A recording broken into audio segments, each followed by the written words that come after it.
On January 1, 2019, a new rule went into effect changing the way California cops can bust you for exhaust noise violations, and the car community seems to be freaking out about it. The legislation in question is California Assembly Bill 1824. Here's a rundown of what it really means. The short story is that AB 1824 is not as big a deal as some forum posters and YouTube clips have made it out to be, largely because California's exhaust laws have been strict for a long time.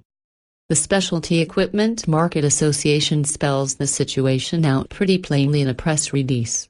They stated that California Assembly Bill 1824, which was signed into law by then-Governor Jerry Brown in June of 2018, went into effect on January 1, 2019. The bill has generated significant concern amongst the online enthusiast community. Despite what is being circulated, enactment of 1824 does not change existing laws pertaining to exhaust noise or sale and installation of aftermarket exhaust systems. Under existing law, exhaust systems installed on motor vehicles with a manufacturer's gross vehicle weight rating of less than 6,000 pounds, other than motorcycles, may not exceed a sound level of 95 decibels when tested under Society of Automotive Engineers Test Procedure J1169. This was not changed by 1824. 1824 did amended how excess exhaust noise violations are handled by law enforcement, though. Beginning this year, a vehicle cited for violating the current exhaust noise law will no longer receive what is known as a fix-it ticket.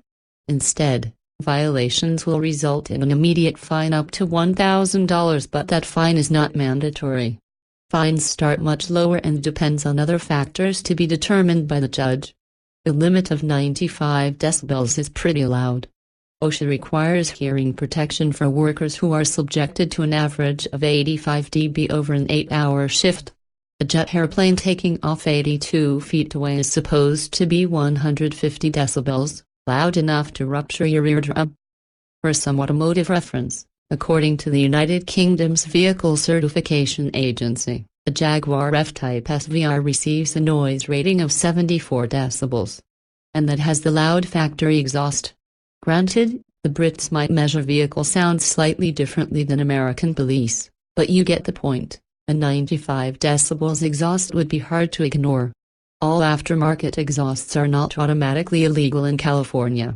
If your car is registered in California and you want to put an aftermarket exhaust on it, or it already has one, you're going to want to make sure it has an executive order number. That's basically a stamp of approval from the California Air Resources Board, which means the part is California legal. CARB even has a website for looking up parts to see what's legit before you go shopping. That executive order number should be your ticket to passing your biannual smog check and avoid getting a ticket from a cop if you get pulled over. If you got popped and cited for making too much noise, you will have to go to an official referee center. Unless you can talk your way out of a ticket on the side of the road, but I wouldn't know anything about that. According to the Bureau of Automotive Repair, basically what happens next is you have to bring your car into compliance and then bring it into a center. Don't sleep on this. Your citation might have a court date, and you're going to want to sort this out before that comes.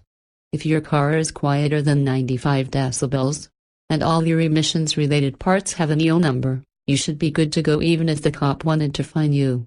According to the 2019 edition of the Uniform Bail and Penalties Schedule, it can be quite a bit.